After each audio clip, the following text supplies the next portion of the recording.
بسم اللہ الرحمن الرحیم۔ السلام علیکم، میں شکیل ملک آپ کی خدمت میں حاضر ہوں۔ آج کے ویلاگ میں بہت ساری خبریں ہیں، لیکن سب سے پہلے بات کریں گے سپریم کورٹ میں جہاں پہ عمران خان نے 8 فروری 2024 کے انتخابات میں مبینہ دھاندلیوں کے معاملے کو چیلنج کیا ہے، اور اس میں انہوں نے عدالت کے سامنے یہ استدعا رکھی ہے کہ مرکزی اور پنجاب حکومت کو کام سے روک دیا جائے اور پورے معاملے کی تحقیقات کے لیے عدالتی کمیشن قائم کیا جائے۔ عمران خان وہی شخصیت ہیں جنہوں نے موجودہ چیف جسٹس قاضی فائز عیسیٰ کے خلاف ریفرنس دائر کیا تھا، اور اس کے بعد اگر ان کے اس ٹرم کی بات کریں جب وہ چیف جسٹس بنے تو اس کے بعد بھی بارہا عمران خان اور ان کی جماعت نے قاضی فائز عیسیٰ پر عدم اعتماد کیا۔ کئی ایک مقدمات میں انہوں نے یہ بھی کہا کہ قاضی صاحب کو یا چیف جسٹس صاحب کو ان مقدمات کا حصہ نہیں ہونا چاہیے، یعنی کہ یہ ان پر عدم اعتماد بھی کر رہے ہیں اور یہ انتخابی دھاندلیوں کے معاملات کو سپریم کورٹ میں لے کے بھی آ رہے ہیں، جہاں پہ کہ چیف جسٹس قاضی فائز عیسیٰ صاحب ہیں۔ تو تحریک انصاف کو سب سے پہلے یہ بتانا تو چاہیے نا کہ بھائی آپ کیا چاہتے ہیں، کون مقدمات کی سماعت کرے، اور اس سے بھی پہلے سوال تو یہ بنتا ہے کہ آپ ان معاملات پہ انتخابی عذرداریاں دائر کرنے کی بجائے ڈائریکٹلی آپ سپریم کورٹ میں کیوں آ رہے ہیں؟ کیا آپ نے جو دیگر متعلقہ فورمز ہیں وہاں پہ آپ نے اپنا حق جو تھا اس کو استعمال کیا؟ تو سیدھا سا جواب ہے کہ نہیں، اور کیا کیوں نہیں، یہ بھی آپ سوال اٹھائیں گے۔ تو اس کا جواب یہ ہے کہ سر وہ اس لیے نہیں کیا کہ ان کو پتہ ہے کہ یہ تو سارا معاملہ پروپیگنڈا کرنے کی کوشش کی جا رہی ہے، اور ان کا مقصد یہ ہوتا ہے کہ انہوں نے اداروں کو اور اہم شخصیات کو متنازع بنانے کی کوشش کرنی ہے۔ اب دیکھیں نا، ہونا تو یہ چاہیے تھا کہ یہ چلے جاتے جا کے انتخابی عذرداریاں دائر کرتے اور متعلقہ اپیلیٹ ٹریبیونل سے رجوع کرتے۔ ان کے حلقے جو ان کے مطابق 180 یا اس سے زائد بنتے ہیں، اگر ان کو دیکھا جائے تو کم از کم 100 کے قریب حلقوں میں ان کی انتخابی عذرداریاں تو آنی چاہیے تھی، لیکن وہ تو میرا خیال ہے کوئی 15 یا 17 حلقوں میں ٹوٹل انتخابی عذرداریاں انہوں نے دیں۔ تو ان کا یہ جو ایکٹ ہے وہی ظاہر کرتا ہے کہ اصل مقصد کچھ اور ہے۔ سپریم کورٹ میں آنے کا بھی مقصد یہ ہے کہ یہاں پہ پروپیگنڈا کرنے کی ان کو جو ہے وہ ایک اپرچونٹی مل جائے گی۔ اس کی وجہ یہ ہے کہ قانون کے مطابق چیف جسٹس صاحب تو کہیں گے کہ جی ان معاملات کو آپ پہلے متعلقہ فورم پہ دیکھ لیں، جب وہ ان کو واپس بھیجیں گے تب یہ کہیں گے جی ہمیں انصاف نہیں ملا، اور یہ اس پہ جو ہے وہ پروپیگنڈا کرنا شروع کر دیں گے۔ لیکن چونکہ قوم جانتی ہے کہ ان کا کام صرف جھوٹ بولنا ہے، اور اسی وجہ سے ان کو جو ہے ہر بار ناکامی کا سامنا کرنا پڑتا ہے۔ اب انہی سے تعلق رکھتے ہیں ایک وکیل جناب اظہر صدیق صاحب۔ اظہر صدیق صاحب کا بھی یہ ایک روٹین میٹر ہے کہ وہ ہر معاملے پہ کوئی نہ کوئی درخواست جو ہے وہ عدالت میں ڈال کے رکھتے ہیں، اور اس وجہ سے وہ خبروں میں بھی رہتے ہیں۔ موصوف نے نگہبان رمضان پیکج، یہ جو پنجاب حکومت کا پروگرام ہے، اس میں میاں نواز شریف کی تصویر کا معاملہ ہے۔ خیر میں نے بھی اس پہ ایک اوپینین دی تھی کہ ضروری نہیں تھا کہ اس پہ تصویر آپ وہ اس طرح شائع کرتے، نہ بھی تصویر شائع کرتے تو لوگوں کو پتہ ہے کہ آپ کام کر رہے ہیں۔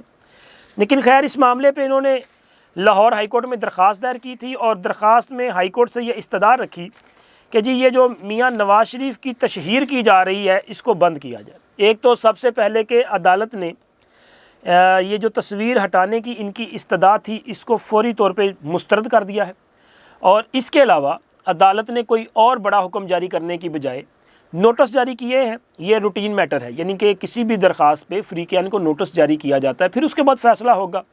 تو عدالت نے پنجاب حکومت کو نوٹس جاری کیا ہے اور آئندہ سماعت پر ان سے جواب طلب کیا، یعنی کہ یہاں پر بھی یہ جو چاہتے تھے وہ ان کو نہیں مل سکا۔ ہاں، سپریم کورٹ میں ایک مقدمہ تھا 9 مئی کے حوالے سے، یہ مقدمہ جو 9 مئی کے حوالے سے تھا، یہاں پہ ضرور تحریک انصاف کو جو ہے وہ ریلیف ملا ہے۔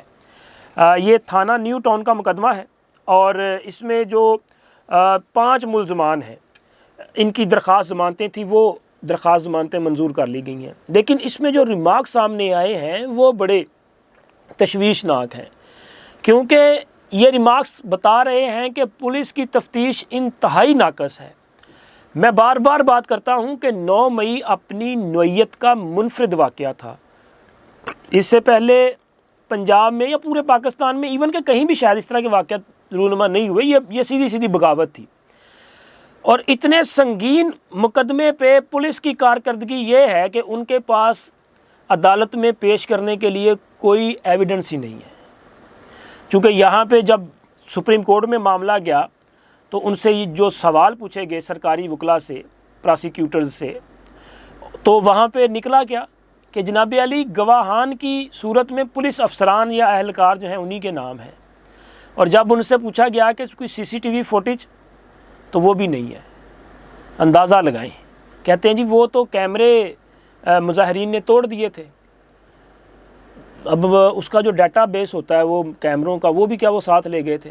مطلب عجیب قسم کی صورتحال نہیں لگتی کہ ایک طرف ہم لوگوں کو یہ کہیں کہ جناب 9 مئی کو آرمی چیف کے خلاف بغاوت کی گئی، 9 مئی کو فوج کو بغاوت پہ اکسایا گیا، 9 مئی کو عوام کو فوج سے لڑوانے کی سازش کی گئی، لیکن اتنے سنگین الزام اور اتنا بڑا جو بیانیہ ہے اس کو اپروو کرنے کے لیے ہماری پولیس کے پاس کوئی شہادت ہی نہیں ہے، کوئی ثبوت ہی نہیں ہے، کوئی ایویڈنس ہی نہیں ہے.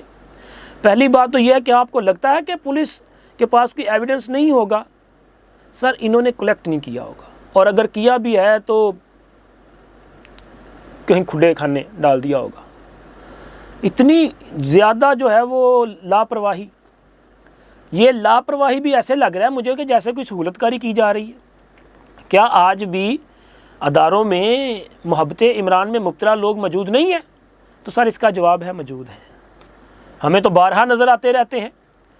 اور ایون کہ لوگ تو فوج تک چلے گئے، فوج میں بھرتیاں تک ہو گئیں، اور بھی اور اداروں کی کیا صورتحال ہوگی. مطلب تباہی نہیں مچ گئی، عجیب صورتحال پیدا ہو چکی ہے. اور عدالتیں کیا کریں؟ میں ان کیسز میں عدالتوں کو بلیم نہیں دے سکتا. اس کی وجہ یہ ہے کہ عدالتوں نے تو ایویڈنس دیکھنا ہے نا.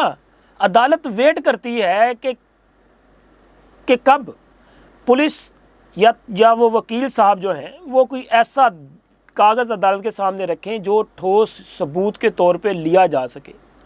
جب آپ ثبوت نہیں دیں گے تو پھر اسی طرح کے فیصلے آنے نا.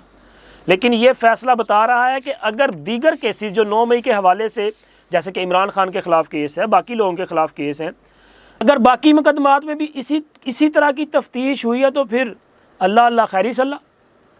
پھر تو جناب بھول جائیں کہ کسی کے خلاف کوئی کارروائی ہونی ہے، کیونکہ اب تو 8 فروری کے بعد حالات بڑے تبدیل ہو چکے ہیں. قومی اسمبلی میں ایک بڑی تعداد جو ہے وہ ان کی آ کے بیٹھ گئی ہے. ایک صوبے میں ان کی حکومت ہے، پنجاب میں ایک بڑی واضح طور پہ جو ہے وہ اراکین اسمبلی ان کے موجود ہیں. اب تو پھر ان کی آواز جو ہے وہ اٹھے گی اور زوردار انداز میں اٹھے گی. کیسے اس کو روکنا ہے یہ ذرا سوچ لیں. اس طرح سے تو کام نہیں چلے گا. اور وہ تو اب جناب باقاعدہ طور پہ شاہی فرمان بھی جاری ہونا شروع ہو چکے. مطلب میں بڑا حیران ہوں یہ خبر جب میرے سامنے سے آئی. میں نے کہا یار یہ کیا ہو رہا ہے کہ جب ایک تو علی امین گنڈا پور صاحب کی جس دن حلف برداری تھی اس دن گورنر ہاؤس پشاور میں باقاعدہ طور پہ نعرے لگے ویلکم ٹو سلطنت عمرانیہ. اور یہ اسی دن سے سمیل کیا جا رہا ہے کہ بھائی یہاں پہ بغاوت کی بو آ رہی ہے. تو خیر اب تو وہ انہوں نے عجیب قسم کے جو ہے وہ احکامات جاری کرنا شروع کر دیے ہیں. جناب علی امین گنڈا پور صاحب جو کہ وزیر اعلیٰ خیبر پختونخوا ہیں، انہوں نے ایک حکم جاری کیا ہے. ویسے وہ نا سیاسی نعرے کے طور پہ تو بڑا میرا خیال ہے کہ کامیاب رہے گا. اس کی وجہ یہ ہے کہ انہوں نے کہا جی رشوت کا خاتمہ کرنا ہے. مجھے آپ شکایت نہ کریں کہ فلاں افسر رشوت مانگ رہا ہے، بلکہ انہوں نے کہا جی آپ خود ہی فیصلہ کر لیں. جو آپ سے رشوت مانگے اینٹ اٹھا کے اس کے سر پہ دے مارے. مطلب دیکھیں آپ اس کو ذرا سیاسی انداز میں سوچئے گا کہ یار کتنا خوبصورت کام ہے کہ پاکستان جیسے ملک میں جہاں پہ رشوت بہت زیادہ ہے تو وہاں پہ سرکاری اہلکاروں کو، افسران کو یہ خوف ہو کہ یار یہ سامنے والے سے جب میں نے کوئی غیر قانونی ڈیمانڈ کی تو اس کے جواب میں یہ فوری طور پہ مجھے جو ہے وہ پتھر دے مارے گا یا کچھ اور کر دے گا. تو خوف تو پیدا ہوگا. لیکن اس کا دوسرا امپیکٹ بھی ہے کہ آپ لوگوں کو لا قانونیت کا سبق دے رہے ہیں. یہ دہشت یہ جو کرپشن ہے اس کا خاتمہ یہ نہیں ہے کہ آپ لوگوں سے کہیں کہ آپ ہتھیار خود اٹھا لیں. پھر اس کا مطلب یہ ہے کہ کل کلاں کو کوئی بھی بندہ اپنے حق کے لیے بندوق اٹھا لے تو وہ جائز ہے. کوئی بندہ یہ کہے وہ اس کا حق بنتا ہے نہیں بنتا یہ الگ بات ہے، لیکن وہ تو سوچ رہا ہوگا نا، کسی کا کوئی جھگڑا ہوگا، کسی چھوٹا موٹا کسی لین دین کا مسئلہ ہوگا، کسی تنازع کوئی زمین جائیداد کا ایشو ہوگا، تو اس پہ پھر عدالتوں میں جانے کی بجائے لوگ خود فیصلہ کریں، کہ وہ خود فیصلہ کر لیں کہ یہ میرا دشمن ہے، اس کو زندہ رہنے کا حق نہیں ہے۔ یہ جو اس طرح کے سیاسی سٹنٹ بازی ہیں نا، ان کے بڑے خوفناک اثرات دیکھنے کو ملتے ہیں۔ ہم نے ماضی میں دیکھا ہے کہ اس طرح کے جو بیانیے ہوتے ہیں ان کے نتائج بڑے خوفناک نکلتے ہیں۔ آپ نے دیکھا نہیں کہ یہ جو عمران خان نے 2014 میں دھرنا دیا تھا، کیا کچھ ہوا اس میں؟ ریاست پہ حملے کیے گئے۔ عمران خان نے خود جا کے تو کسی کا سر نہیں پھاڑا تھا، لیکن عمران خان کے بھڑکانے پہ لوگوں نے ریاستی اداروں پہ حملے کیے تھے، لوگوں نے پارلیمان پہ حملہ کیا تھا، لوگوں نے پی ٹی وی پہ حملہ کیا تھا، لوگوں نے پولیس اہلکاروں کو زد و کوب کیا تھا، ان کو مارا تھا۔ ہم نے دیکھا کہ مارچ 2022 میں زمان پاک میں یہ سارا کچھ ہوا تھا، ہم نے دیکھا تھا۔ تو یہ اسی وجہ سے ہوتا ہے کہ جب کوئی سیاسی رہنما اس قسم کی بات کرتا ہے لوگوں کو بھڑکاتا ہے۔ رشوت کو کنٹرول کرنا یہ ریاست کی حکومت کی ذمہ داری ہے، ایگزیکٹو کا کام ہے۔ یا تو پھر کہیں کہ آپ کے بس میں نہیں ہے، آپ لوگوں کو کیوں کہتے ہیں کہ پتھر اٹھا کے دے مارو؟ آپ خود اپنی طاقت کا استعمال کیوں نہیں کرتے؟ جو آئین اور قانون آپ کو اختیار دیتا ہے آپ اس کا استعمال کیوں نہیں کرتے؟ اگر آپ کے پاس اختیار ہے اور آپ کے ضلع کا سارے کام جو ہے وہ ترقیاتی کام ہو یا کسی بھی طرح کے وہ کروائے جا سکتے ہیں، تو وہ اختیار کی وجہ سے ہوتے ہیں نا۔ رشوت ختم کرنا بھی آپ کا اختیار ہے، کریں۔ طریقہ بڑا آسان سا ہے۔ وہ جو اینٹ آپ نے ایک عام آدمی کے ہاتھ میں پکڑائی ہے، وہ اینٹ آپ خود پکڑ لیں، کیونکہ آپ کو تو ایک آئینی تحفظ ہے نا۔ اور اینٹ پکڑنے سے مراد یہ نہیں ہے کہ اس کے سر میں دے مارو۔ سر مطلب یہ ہے کہ آئین نے جو آپ کو اینٹ پکڑائی ہے، میں اس اینٹ کی بات کر رہا ہوں۔ آپ ایکشن لیں، آپ بنائیں اسپیشل لاز، آپ راشی رشوت خور افسران کو الٹا لٹکا دیں۔ ذرا یہ اوپر والے کو 10-15 لٹکانے پڑیں گے سر، نیچے تک سب ٹھیک ہو جائے گا۔ کسی کی ضرورت نہیں ہے کوئی اپنے کام سے جو ہے وہ نیگلیجنسی کا مظاہرہ کرے، سب اپنا کام کریں گے۔ لیکن عوام کو اس قسم کے ذرا دل فریب قسم کے نعرے دینے سے سوسائٹی تباہ ہو جائے گی۔ لوگ اپنے ہاتھ میں قانون لیں گے تو پھر تو قانون کہیں نظر نہیں آئے گا سر، بندے خود فیصلہ کرنا شروع کر دیں گے۔ اور اسی کے ساتھ ساتھ سر خبر یہ بھی ہے کہ عمران خان کے دعوے دار یا عمران خان کو لے جانے والے یا عمران خان کے مددگار جو ہیں وہ اب میدان میں آ چکے۔ ویسے عمران خان جب سے گرفتار ہوا ہے تب سے یہ مختلف تھیوریز جو ہیں وہ چل رہی ہیں کہ عمران خان کو بچانے کے لیے مختلف طاقتیں جو ہیں وہ سرگرم ہیں، اور وہ عمران خان کو پاکستان سے لے جانا بھی چاہتی ہیں، لیکن عمران خان صاحب جو ہیں وہ شاید جانے کے لیے تیار نہیں ہے۔ لیکن اب جو خبر میرے ساتھ پاس ہے اس خبر کے مطابق عمران خان صاحب کے لیے خیبر پختونخوا حکومت سے ایک بڑا دعویٰ سامنے آیا ہے۔ خیبر پختونخوا حکومت کے ترجمان بیرسٹر سیف صاحب جو ہیں، انہوں نے وفاقی حکومت سے یہ مطالبہ کیا ہے کہ جی عمران خان کی اگر حفاظت کا کوئی ایشو ہے تو عمران خان ان کے حوالے کر دیا جائے، یعنی کہ خیبر پختونخوا حکومت کے حوالے کر دیا جائے، ہم ان کی سیکیورٹی کا مناسب بندوبست کر سکتے ہیں۔ اب ایک بندہ جو مجرم ہے، سزا یافتہ ہے نا، اور وہ قیدی کی حیثیت میں اپنی سزا بھگت رہا ہے اور حوالاتی کی حیثیت میں مقدمات کا سامنا کر رہا ہے، اور خیبر پختونخوا کی حکومت اس شخصیت کو اپنا سیاسی قائد تسلیم کرتی ہے، اور وہ کہتے ہیں جی ہمارے قائد کو ہمارے حوالے کر دیں۔ تو یہ بتائیں ذرا پہلے کے پی کی حکومت کے وہ کہاں پہ رکھیں گے ان کو؟ کیا وزیر اعلیٰ ہاؤس میں ان کو بٹھایا جائے گا، گورنر ہاؤس میں رکھا جائے گا، یا کہیں اور، کہ یہاں کسی جیل میں رکھا جائے گا؟ اگر ایسے کرنا ہے تو پھر تو سیدھی سی بات ہے، کوئی بات نہیں ہے۔ کل جب زرداری صاحب کو گرفتار کیا گیا تھا ماضی میں، تو اس وقت جو ہے سندھ میں ان کی حکومت تھی، ان کو بھی سندھ میں شفٹ کر دیا جاتا۔ پھر تو جناب علی پھر کسی بھی طاقتور کے خلاف کبھی بھی قانون جو ہے وہ اپنا راستہ اختیار کر ہی نہیں سکتا۔ عمران خان کی حکومت آ گئی، عمران خان کو شفٹ کر دو۔ تاکہ جی ان کو وہاں پہ جو ہے وہ پہلے کم سہولیات مل رہی ہیں جو اس پہ وہاں پہ اور زیادہ مل جائے. اور بھائی یہاں پر بھی موج لگی ہوئی ہے. وہ کہا تھا نا خواجہ آصف وغیرہ نے کہ ان کے لیے تو نانی کا گھر ہے جیل. اور سر نانی کے گھر سے بھی زیادہ ہے. ان کو یہاں پہ تمام قسم کی سہولیات جو ہے وہ مل رہی ہیں. اور بالکل آخر میں تحریک انصاف یہ جو مانگ رہی ہے نا کہ عمران خان سانو دے دیو, اور یار عمران خان کو چھوڑیں, پہلے ذرا اپنے مسئلے حل کر لیں. خیبر پختونخوا میں تحریک انصاف میں اختلافات بہت زیادہ بڑھ چکے ہیں. معاملات فارورڈ بلاک کی طرف بڑھ رہے ہیں. الیکشن کے بعد سے لے کے علی امین گنڈا پور کی تعیناتی تک 4 سے 5 گروپ تھے جو لابنگ کر رہے تھے, اور بہت سارے گروپس کو بعد از اپنا الیکشن مینج کیا گیا اور ان کو جو ہے وزارتوں میں اور مختلف جگہ پہ جو ہے وہ کھپا دیا گیا.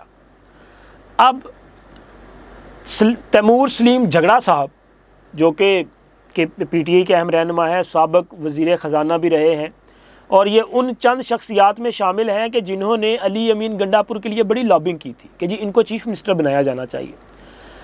لیکن علی امین گنڈا پور صاحب نے جو کابینہ کی لسٹ تھی اس میں سے مصروف کا نام نکال دیا تھا, جھگڑا صاحب کا نام نکال دیا تھا.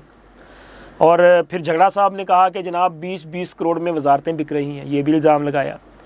اور اب جھگڑا صاحب نے باقاعدہ طور پہ علی امین گنڈا پور کے خلاف ایک لابنگ شروع کر دی ہے اور اپنے ہم خیال ایم پی ایز کو اکٹھا کرنا شروع کر دیا ہے.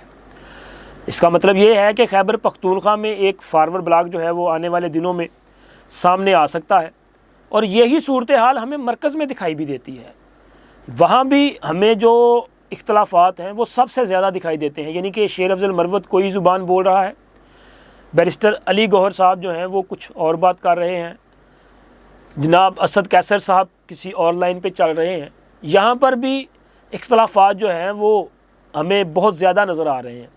اب ان تمام اختلافات جو ہیں وہ ان کے کوئی آپسی مسائل ہے یا کہ عمران خان کی لائن آف ایکشن ہے, کیونکہ عمران خان سائیکولوجیکل وار کرتا ہے یار. وہ بندہ لوگوں کے ساتھ کھیلنے کی کوشش کرتا ہے. عمران خان نے ہو سکتا ہو کہ ان سب کو ایک لائن دی ہو کہ یہ آپس میں لڑتے بھی رہیں اور عمران خان کا کام بھی چلتا رہے, کیونکہ پارٹی میں عمران خان سے زیادہ تو کوئی نہ پاپولر ہو سکتا ہے, نہ برداشت کیا جا سکتا ہے, نہ کہ مضبوط ہو سکتا ہے, نہ کسی کو ہونے دینا ہے. پارٹی صرف عمران خان کے گرد گھومے گی. حالانکہ عمران خان مروسی سیاست کے وہ کیا کہتا ہے بہت زیادہ خلاف ہے. بس میں نے یہ بتانا تھا. باقی آپ کو پتہ ہی ہے علیمہ خان صاحبہ نے پارٹی کا کنٹرول سنبھال لیا نا, وہ تو مروسی سیاست نہیں ہے. علیمہ خان صاحبہ جو ہے وہ احکامات جاری کر رہی ہیں, وہ مروسی سیاست نہیں ہے. عمران خان بھی چاہتا ہے کہ اس کے بعد کوئی ورکر پارٹی کا جو ہے وہ چیئرمین بن جائے. یہ میں نے ویسے آپ سے کہہ رہا ہوں, آپ کو لگتا ہے؟